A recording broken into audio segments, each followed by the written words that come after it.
In this video, I'll guide you through how to set up a no-reply email in Google Workspace.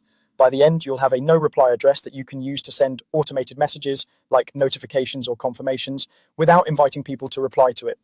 First, let's quickly explain what we're doing and why. A no-reply email address is usually something like no reply at your domain. It's commonly used for outgoing system messages where you don't want or need responses. Instead of creating a completely new user account, the simplest approach in Google Workspace is to add this no reply address as an alias to your existing admin account. That way you can send mail from the no reply address without paying for an extra license, and you manage everything from one inbox. To get started, sign in to your Google admin console using your administrator account. This is usually done by going to the admin sign in page in your browser. Once you're signed in, you'll see the main admin console dashboard, which has a series of icons and sections for managing your organization.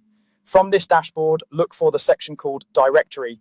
This is where all your users and groups are managed. Click on Directory and then select Users. This will open a list of all the user accounts in your Google Workspace environment. Now you'll want to find your own primary admin account in that list. It's usually the account you're signed in with or the main administrator account for your domain. Click on your name to open the user details page. Here you'll see various panels and options related to your account, such as basic information, security settings, and email details. On this user details page, look for the option to add an alternative email or email alias. The wording can vary slightly, but it's typically labeled as add alternative email or add alias.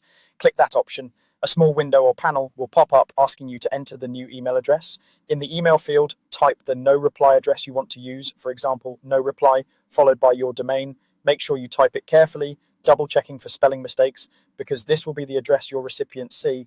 Once you've entered it, confirm the change by clicking Save or Add, depending on what the button is called in your interface. Google Workspace may take a short time to apply this change, but usually the alias is added almost immediately. After it's created, this no reply address is now linked to your main admin account. That means you can send emails from it even though you still sign in with your usual address. As a quick tip, once the alias is created, you may want to log into Gmail with your admin account and set up the Send Mail As settings so you can easily choose the no reply address when composing messages. You might also consider setting filters or labels to automatically organize any incoming messages that still reach this address. And that's it. You've added a no reply email as an alias to your primary admin account in Google Workspace, giving you a clean and professional way to send one-way communications from your domain.